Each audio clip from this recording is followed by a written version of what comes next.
এবাৰ গৌৰৱ গগৈ প্ৰচাৰত নামি পৰিছে যেটো সময়ত প্ৰধানমন্ত্ৰী নৰেন্দ্ৰ মোদীৰ অসম ভ্ৰমণ সেই সময়ছোৱাতে প্ৰধানমন্ত্ৰী নৰেন্দ্ৰ মোদীৰ অসম ভ্ৰমণৰ সময়তে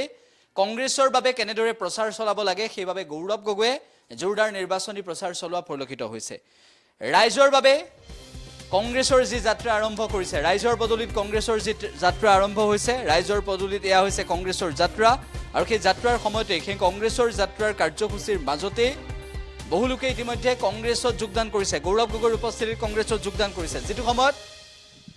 প্ৰধানমন্ত্ৰী নৰেন্দ্ৰ মোদীৰ অসম ভ্ৰমণ একেটা সময়তে 29 ডিসেম্বৰত কেন্দ্ৰীয় গৃহমন্ত্ৰী অমিত শাহ আহিব অসমলৈ বিজেপিয়ে যেটো সময়ত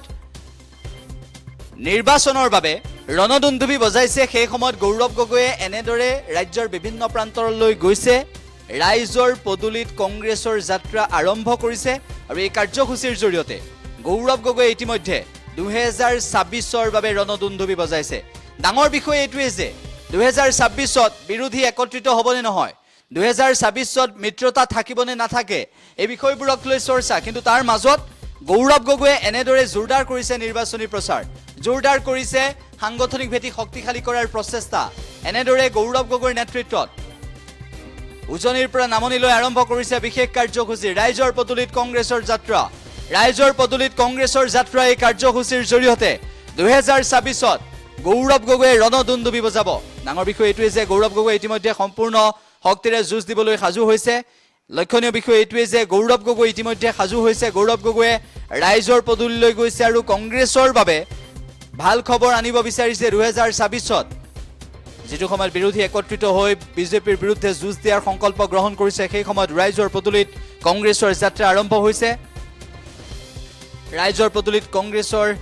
এই যাত্ৰা আৰম্ভ হোৱা পৰিলক্ষিত হৈছে ডাঙৰ বিষয় এইটোৱে যে ৰাইজৰ পদুলিত কংগ্ৰেছৰ এই যাত্ৰাৰ পিছত ৰাইজৰ পদুলিত কংগ্ৰেছৰ যাত্ৰাৰ পিছত এনেদৰে গৌৰৱ গগৈৰ নেতৃত্বত 2026ৰ বাবে সকলো সাজু হৈছে আমি সেই দৃশ্য আপোনালোকক এই মুহূৰ্তত দেখুৱাইছো এয়া হৈছে 2026ৰ বাবে সাজু হৈছে কংগ্ৰেছ কেনেদৰে সাজু হৈছে গৌৰৱ গগৈৰ নেতৃত্বত প্ৰধানমন্ত্ৰী নৰেন্দ্ৰ মোদীৰ অসম ভ্ৰমণৰ সময়ছোৱাত এনেদৰে কংগ্ৰেছে বিশেষভাৱে তৎপৰতা অৱলম্বন কৰিছে কংগ্ৰেছে বিশেষ তৎপৰতা অৱলম্বন কৰিছে আৰু ৰাইজৰ পদুলিলৈ গৈছে ৰাইজৰ পদুলিত গৈ ৰাইজৰ সমস্যাৰ বুজ ল'বলৈ চেষ্টা কৰিছে গৌৰৱ গগৈয়ে কংগ্ৰেছে এনেদৰে ৰাইজৰ সমস্যাৰ বুজ ল'বলৈ চেষ্টা কৰিছে এয়া হৈছে ৰাজ্যৰ বিভিন্ন প্ৰান্তৰ দৃশ্য আমি আপোনালোকক দেখুৱাম কিন্তু তিনিচুকীয়াৰ দৃশ্য দেখুৱাইছো লক্ষণীয় বিষয় এইটোৱে যে কংগ্ৰেছ এনেদৰে সাজু হৈছে নিৰ্বাচনৰ বাবে ৰাইজৰ পদুলিত কংগ্ৰেছ গৈছে আৰু প্ৰধানমন্ত্ৰী নৰেন্দ্ৰ মোদীয়ে যেটো সময়ত অসমত ইটোৰ পিছত সিটো সংকল্প গ্ৰহণ কৰিছে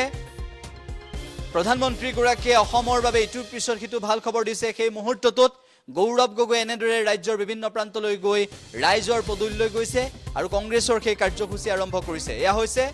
গৌৰৱ গগৈৰ অসম প্ৰদেশ কংগ্ৰেছ কমিটিৰ সভাপতি হিচাপে দায়িত্ব লোৱাৰ পিছত সাংগঠনিক ভেটি শক্তিশালী কৰিবলৈ লোৱা আটাইতকৈ ডাঙৰ পদক্ষেপ